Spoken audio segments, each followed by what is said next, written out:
Hello friends, welcome to my channel success. आज हम पढ़ने जा रहे हैं class 7th honeycomb English book का chapter 1 3 questions. The thought came to a certain king that he would never fail if he knows three things.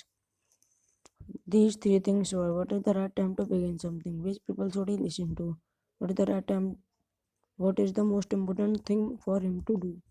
मतलब अगर राजा को इन 3 चीज़ों के बारे में पता होगा तो वो अपनी जिंदगी में कभी फेल नहीं हो सकता। वो 3 चीज़ें ये हैं: what is the right time to begin something, किसी कार्य करने का सही समय क्या है। Which people should listen to, मुझे किस लोग की सुननी चाहिए। What is the most important thing him to do, वो मेरे लिए सबसे इम्पोर्टेंट थिंग क्या है करने के लिए। The the king therefore send messages throughout his kingdom promising a large sum of money to anyone who would answer these 3 questions. और राजा ने अपने मैसेंजर भेजे अपने सारे किंगडम मतलब अपने सारे राज्य में, और और एक अनाउंसमेंट करवाए कि जो भी राजा के इन 3 क्वेश्चन का आंसर देगा उसे राजा एक बिग लॉट ऑफ मनी देगा। Many wise men came to the king, but they all answer his question differently. बहुत सारे बुद्धिमान लोग उसके राजा के पास आए और उनके सारे आंसर डिफरेंट थे। In reply to the first question, पहले क्वेश्चन के रिप्लाई में मतलब उत्तर दे रही हैं जो वाइज मैन है उसमें, उसके में इस पैरा में बताया गया है उसके बारे में।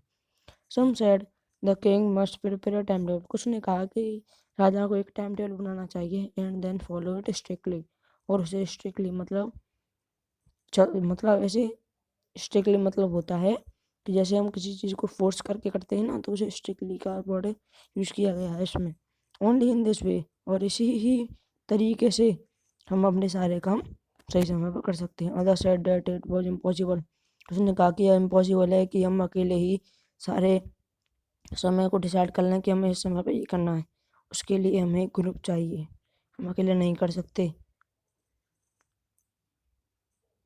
The king should notice all that was going on, राजा सब नोटिस कर रहा था जो भी चल रहा था।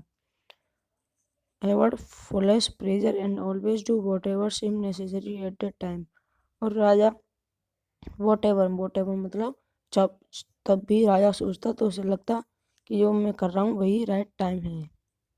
Yet other said that the king needed a council, उसने कहा कि राजा को एक काउंसिल चाहिए। काउंसिल होता है दरबारियों की सभा होनी चाहिए, जिससे कि वह उसे सलाह देते रहें और वह सारे काम अपने प्रॉपर समय पर कर सके।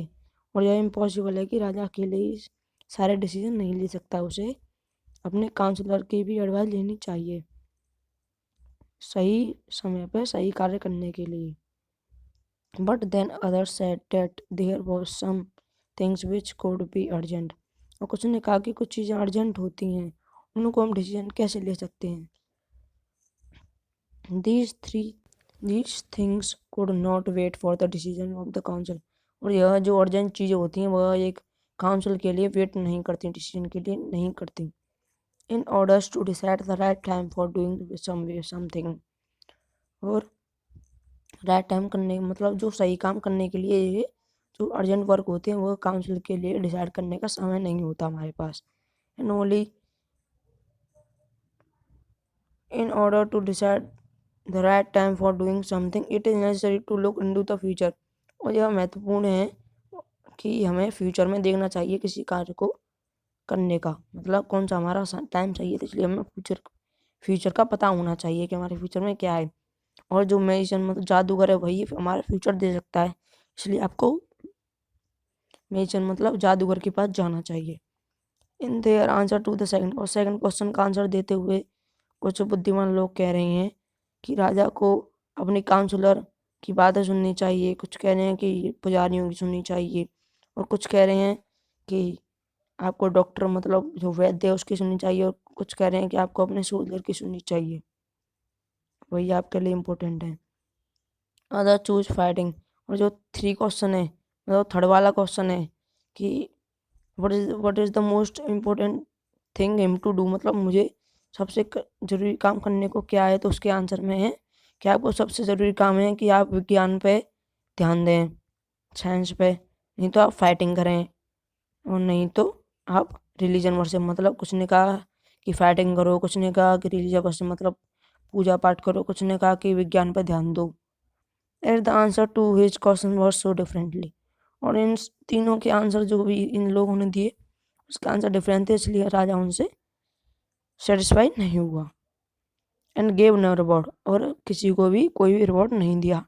Instead he decided to seek the advice of a certain hermit, और उसने बाद में निश्चय किया कि मैं एक हर्मिट के पास जाऊंगा और उसकी एडवाइस लूंगा।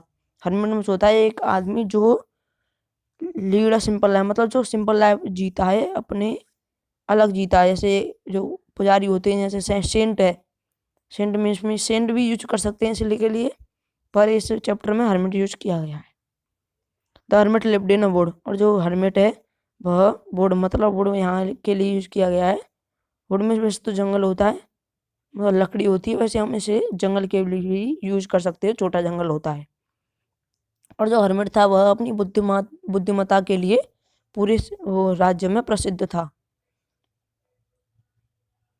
और उस जो हर्मिट है वो अपने जो वुड है, मतलब जो अपना फॉरेस्ट है, उसे कभी भी छोड़ के नहीं गया, और वह खाली सिंपल पीपल से बातें करता है और किसी से बातें नहीं करता।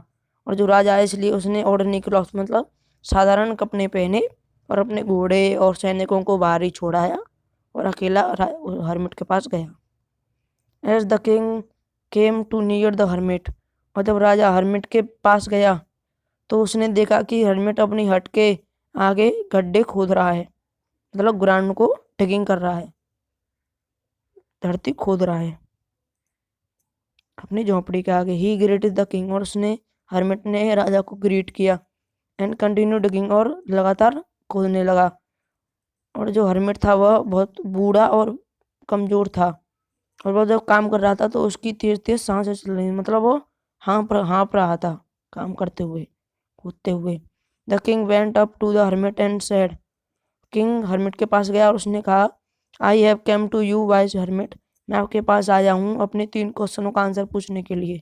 How can I learn to do the right time at the right time, मतलब मैं ऐसे कैसे जान पाऊँ कि मैं अपना सही कार्य सही समय पर कर सकूँ।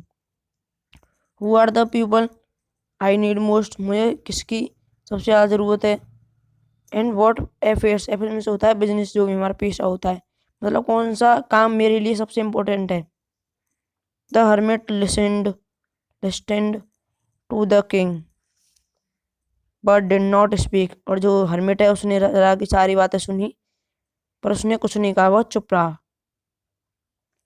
ही वेंट ऑन डिंग, और वह खोदता ही रहा। यू आर टायर्ड, राजा ने कहा कि आप थके हुए हो।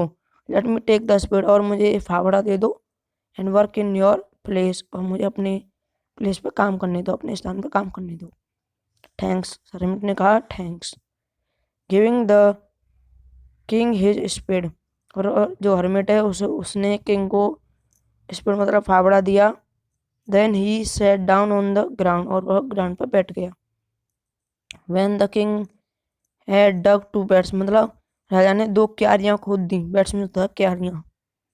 He stopped and repeated his question, और वो रुका और उसने अपने तीनों क्वेश्चन दोबारा रिपीट किए। The hermit gave no answer, और हर्मिट ने कोई भी आंसर नहीं दिया। The hermit gave no answer but stood up, hermit ने कोई भी आंसर नहीं दिया पर वो उठ गया। Screeching out his hand for the speed and said, now you rest, और उसके हाथ से, मतलब किंग के हाथ से वह फावड़ा लेने लगा और कहा, और किंग से कहने लगा कि अब आप आराम करो। लेट मी वर्क, और मुझे काम करने दो। But the king did not give his speed and continue trying, पर राजा ने हर्मिट को उसका स्पीड नहीं दिया और वह कूदता रहा। 1 आवर पास, 1 घंटा बीत गया। देन अदर, और दूसरा भी। The sun went down behind the tree, और जो सन मतलब सूर्य है वह छिप गया है पेड़ों के पीछे। And at last the king stuck the spade into the ground, और जो राजा है उसने जो फावड़ा है वो ग्राउंड में रख दिया है नीचे। एंड सेड, और बोलता है, I came to you wise man, मैं आपके पास आया था अपने क्वेश्चनों के लिए पूछने। If you can give me know answer, यदि आप मुझे कोई भी आंसर नहीं देते, टेल मी सो, मुझे बताइए। And I will return home, और मैं घर चले जाऊंगा। हियर कम्स समवन रनिंग, हरमैन ने कहा कि यहाँ कोई आ रहा है। ये था हमारा पार्ट 1 और सेकंड पार्ट हम सेकंड वीडियो में करेंगे। ठीक है, ओके बाय।